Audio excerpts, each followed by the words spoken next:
श्री सीतारामचंद्राभ्याम नमः। श्रीमद् वाल्मीकि रामायण प्रथम खंड। षष्ठ सर्ग। राजा दशरथ के शासनकाल में अयोध्या और वहां के नागरिकों की उत्तम स्थिति का वर्णन। उस अयोध्यापुरी में रहकर राजा दशरथ प्रजावर्ग का पालन करते थे। वे वेदों के विद्वान तथा सभी उपयोगी वस्तुओं का संग्रह करने वाले थे। दूरदर्शी और महान तेजस्वी थे। नगर और जनपद की प्रजा उनसे बहुत प्रेम रखती थी। वे इक्ष्वाकु कुल के अतिरथी वीर थे। यज्ञ करने वाले, धर्मपरायण और जितेंद्रिय थे। वे महर्षियों के समान दिव्य गुण संपन्न राजर्षि थे। उनकी तीनों लोकों में ख्याति थी। वे बलवान, शत्रुहीन, मित्रों से युक्त एवं इंद्रिय विजय थे। धन और अन्य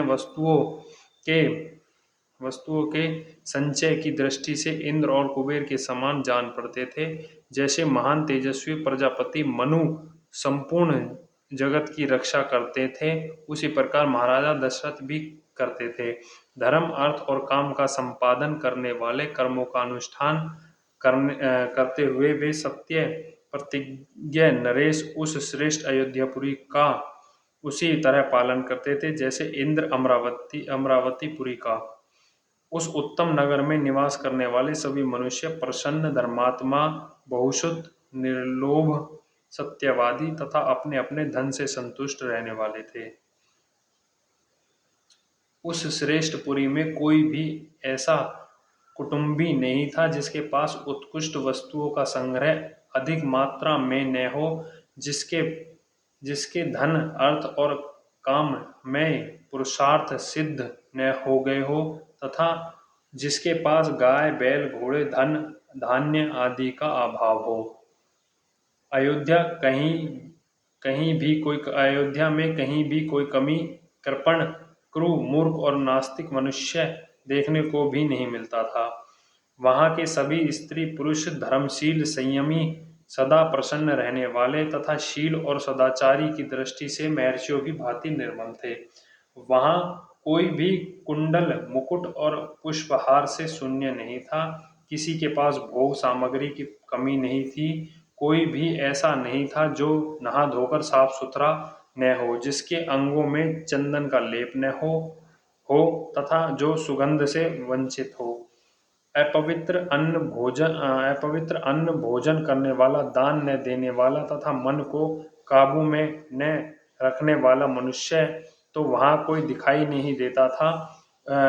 कोई भी ऐसा पुरुष देखने में नहीं आता था जो बाजूबंद, निष्क, स्वर्ण पदक या मोहरे तथा हाथ का आभूषण, कड़ा आदि धारण न किए हो।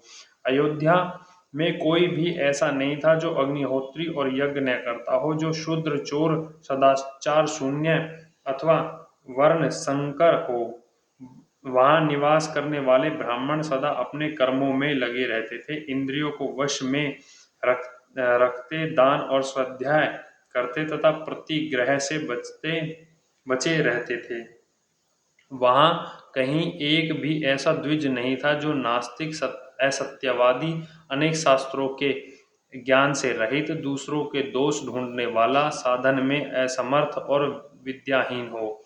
उस पुरी में वेदों के 6 अंगों का जानने वाला, व्रतहीन, शास्त्रों से कम दान देने वाला, दीन, विक्षिप्त चित्त अथवा दुखी भी कोई नहीं था। अयोध्या में कोई भी स्त्री या पुरुष ऐसा नहीं देखा जा सकता था जो श्रीहीन, रूप रहित तथा राज्य भक्ति शून्य हो। ब्राह्मण आदि चारों वर्णों के लोग देवता और अतिथियों के पूजन कृत्य उदार, शूरवीर और पराक्रमी थे। उस श्रेष्ठ नगर में निवास करने वाले सब मनुष्य दीर्घ आयु तथा धर्म और सत्य का आश्रय लेने वाले थे। वे सदा स्त्री, पुत्र और पौत्र आदि परिवार के साथ सुख से रहते थे। क्षत्रिय ब्राह्मणों का मुंह तो जो होते थे, वैश्य क्षत्रियों की आज्ञा का पालन करते थे और शूद्र अपने कर्तव्य का पालन करते हुए उपयुक्त तीनों वर्णों की सेवा में संलग्न रहते थे। इक्ष्वाकु कुल के स्वामी राजा दशरथ अयोध्यापुरी की रक्षा उसी प्रकार करते थे जैसे बुद्धिमान महाराजा मुने पूर्ण काल में उसकी रक्षा की थी। शौर्य की अधिकता के कारण अग्नि के समान दूरदर्शन कुटिलता से रहित, अपमान को सहन करने वाले, असमर्थ तथा अस्त्र शस्त्रों के ज्ञाता योद्धा के समुदाय से वह पूरी उसी तरह भरी पूरी रहती थी जैसे पर्वतों की गुफा सिंह के समूह से परिपूर्ण होती हो। काम्बोज और वहीं के देशों में उत्पन्न हुए उत्तम घोड़ों से, वन्य देशों के अश्वों से तथा सिद्धांत को निकट पैदा होने वाले दरियाई घोड़ों से, जो इंद्र के अश्व उच्च स्वर्ण के समान श्रेष्ठ थे, अयोध्यापुरी में पूरी भरी रहती थी। विंध्य और हिमालय पर्वत में उत्पन्न होने वाले अत्यंत बलशाली पर्वतकार मदमत गजराज से भी वह नगरी परिपूर्ण रहती थी। ऐरावत कुल में उत्पन्न महापंक के वंश में पैदा हुए तथा अंजन और वामन नामक दिग्गजों से भी प्रकट हुए हाथी उस पुरी में पूर्णता में सहायक हो रहे थे।